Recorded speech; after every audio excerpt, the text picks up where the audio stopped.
Rajin mendampingi suami yang menjadi Ketua Umum Partai Solidaritas Indonesia Kaisang Pangarep saat masa kampanye di pemilu 2024, Erina Gudono ternyata dilirik oleh Partai Gerindra untuk didorong maju sebagai bakal calon Bupati Sleman.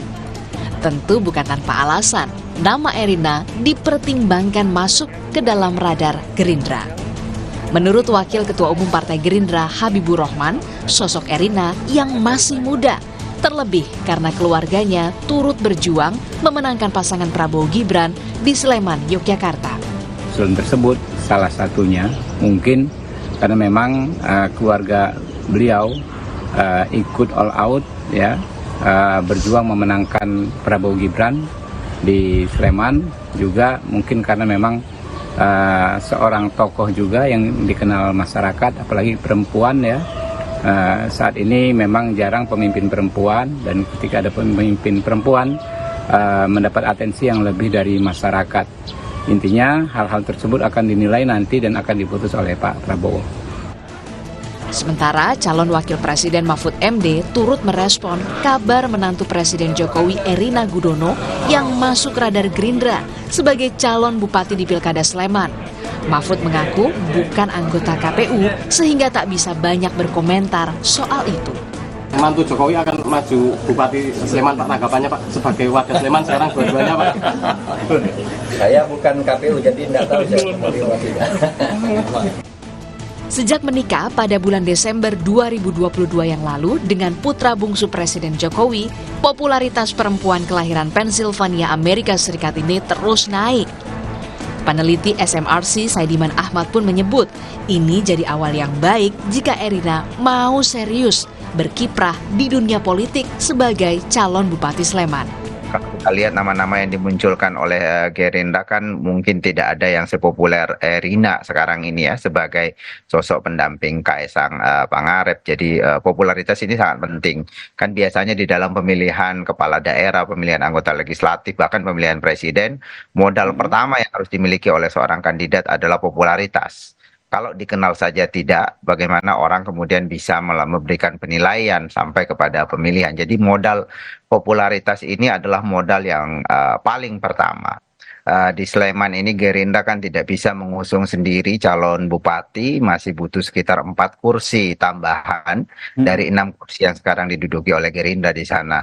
Karena itu butuh kekuatan politik di luar Gerindra. Kiprah keluarga Jokowi di dunia politik bukanlah hal baru. Sebelumnya, Jokowi mengawali karir sebagai wali kota Solo, Gubernur DKI Jakarta, dan Presiden Republik Indonesia. Sementara, putra sulungnya, Gibran yang maju sebagai cawapres di pemilu 2024 setelah menjabat sebagai wali kota Solo, disusul sang menantu, Bobi Nasution, yang kini mencoba peruntungan maju di Pilgub Sumatera Utara setelah menjadi wali kota Medan. Dan yang terakhir, Kaisang Pangarep, Ketua Umum Partai Solidaritas Indonesia yang mulai diperbincangkan di Pilkada Solo. Lalu benarkah Erina Gudono akan menyusul seperti keluarga Jokowi yang sudah lebih dulu berkecimpung di dunia perpolitikan Indonesia? Tim Liputan, Kompas TV. Menantu Jokowi Erina Gudono dilirik Partai Gerindra dalam radar calon bupati di Pilkada Sleman. Apakah Erina akan menyambut serius tawaran ini? Dan jika serius, seberapa besar peluangnya? Kita bahas bersama dengan pengamat politik Universitas Gadjah Mada, Mas Nyarwi Ahmad. Mas Nyarwi, selamat sore.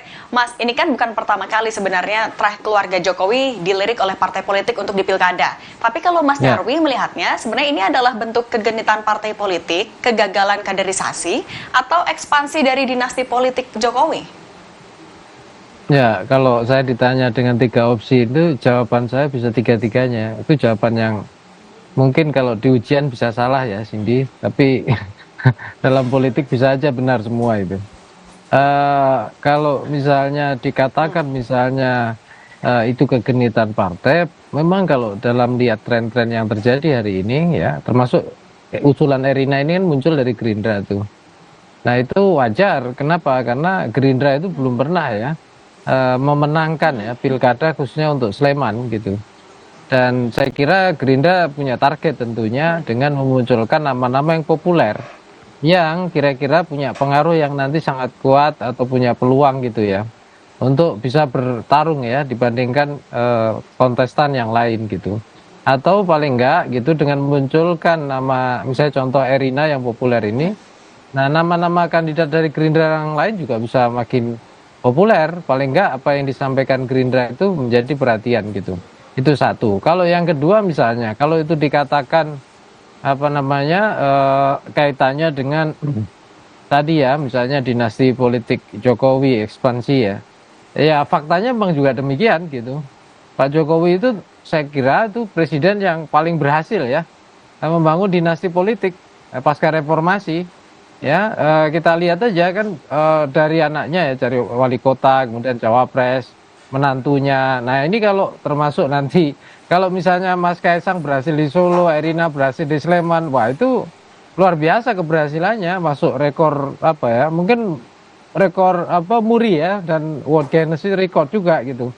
Jadi kalau ditanya gitu tadi ya, kalau yang ketiga misalnya, apakah itu kegagalan partai politik? Kalau itu saya kira belum tentu ya, karena begini, kita harus lihat dua teori di situ. Kalau bicara teori yang normatif, memang iya, idealnya partai politik ini ya artinya kader-kader dia dong kan gitu. Nah yang terjadi seringkali kan bukan asal ambil tokoh yang populer gitu. Tapi faktanya partai-partai politik ini kan juga akarnya kurang kuat di tengah masyarakat, sehingga dia beradaptasi. Nah, cuma cara adaptasinya ini yang seringkali gitu ya, kurang ideal atau bahkan dianggap merugikan prinsip-prinsip demokrasi gitu. Sebenarnya ya, Cindy ya, kalau usulan nama Erina itu tidak ada masalah, artinya bagus-bagus saja. Cuma kalau itu sumbernya dari elit gitu ya, bukan dari masyarakat, bukan dari tadi kan katanya representasi anak muda, bukan dari anak muda sendiri. Nah, itu yang saya kira akan menjadi kendala gitu.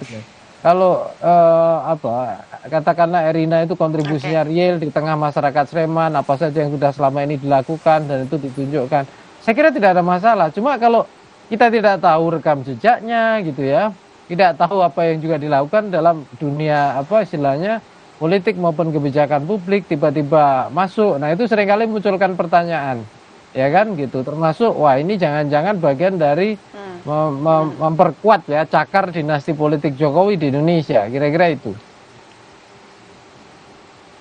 Oke, Mas Nyarwi, tapi kalau ngelihat sendiri nih, kalau Mas Nyarwi ngelihatnya sebenarnya Partai Gerindra seserius apa sih mau mencalonkan Erina? Atau ini cuma cek ombak aja sebenarnya? Ya, kalau dikatakan tidak serius ya sepertinya kok tidak masuk akal juga, karena kan Gerindra punya pengalaman ya berkolaborasi dengan Pak Jokowi dan juga keluarga Jokowi untuk menangkan sebuah pemilihan. Contoh yang terakhir yang kita simak gitu ya, itu pemilihan Capres-Cawapres kemarin dengan munculnya Gibran sebagai Cawapres dan itu berhasil gitu. Nah, kalau kita simak keseriusan tentu saja kita harus cek ya. Gerindra saya kira punya mekanisme di organisasi kepartaian sendiri. Tetapi kan kita lihat ya, tradisi Partai Gerindra ini kan tradisi komando. Kalau di kan di Indonesia ada beberapa partai yang tipenya itu partai komando. Jadi kalau foundernya atau ketua umumnya itu kingmakernya sudah memutuskan, ya kira-kira bisa dilakukan keputusan itu bisa dijalankan secara efektif. Jadi kalau misalnya pimpinan Gerindra bisa memutuskan, saya kira juga bukan tidak mungkin itu dilakukan secara serius. Tetapi tentu setiap partai politik itu pengen ya dalam pertarungan itu tentu bisa menguji kemampuannya secara fair, bahkan memenangkan pertarungan itu sendiri gitu. Oke, Mas Nyarwi, tapi kalau misalnya Erina kemudian serius juga nih mau terjun ke Pilkada Sleman, sebenarnya kansnya akan seberapa besar? Ya kalau itu harus dilihat dulu, dicek dulu ya sini ya. Maksud saya kita kan belum tahu datanya ya, misalnya seberapa popularitas di Sleman. Kalau di nasional saya kira udah populer ya. Terus kemudian di segmen-segmen apa misalnya diterima gitu ya. Terus masuk hal-hal apa saja yang membuat dia tidak diterima. Saya kira kita belum melihat. Tetapi overall kalau kita lihat, ya peluang itu selalu ada ya, Cindy ya. Hanya saja gitu, tadi kan dikatakan misalnya Pak Habibur Rahman tadi di awal, misalnya perempuan gitu ya, itu juga salah satu menarik ya, salah satu identitas politik yang menarik. Tetapi pernah juga di Sleman calon bupati perempuan itu juga gagal gitu. Misalnya begitu. Berkali-kali gitu. Artinya perempuan itu tidak cukup gitu ya. Kemudian anak muda seperti itu. Di Sleman memang sepertinya setahu saya belum ada juga ya yang anak muda. Tapi banyak para politisi senior justru yang bertarung gitu. Dan beberapa kali ya memenangkan pertarungan juga. Tapi saya kira gini ya. Memang ada banyak variabel ya. Satu variabel partai sendiri seberapa itu kemudian serius mencalonkan. Karena kita tahu banyak tokoh yang popularitas elektabilitas rendah tapi partainya serius juga bagus prospeknya gitu. Yang kedua juga saya kira juga masyarakat ya. Tentu masyarakat di Sleman ini cukup unik ya. Ada komunitas intelektual juga ada, komunitas menengah juga ada, bawah juga ada, lengkap gitu. Anak muda juga ada dengan berbagai karakteristik. Saya kira ini juga menjadi tantangan ya sebagai pasar politik. Tentu Sleman lebih complicated ya, lebih banyak hal yang dan lebih menantang tentunya. Tapi kalau misalnya itu dicalonkan serius sama Gerindra dan menang, saya kira itu rekod istilahnya prestasi dinasti politik Jokowi yang luar biasa juga itu. Kira-kira itu.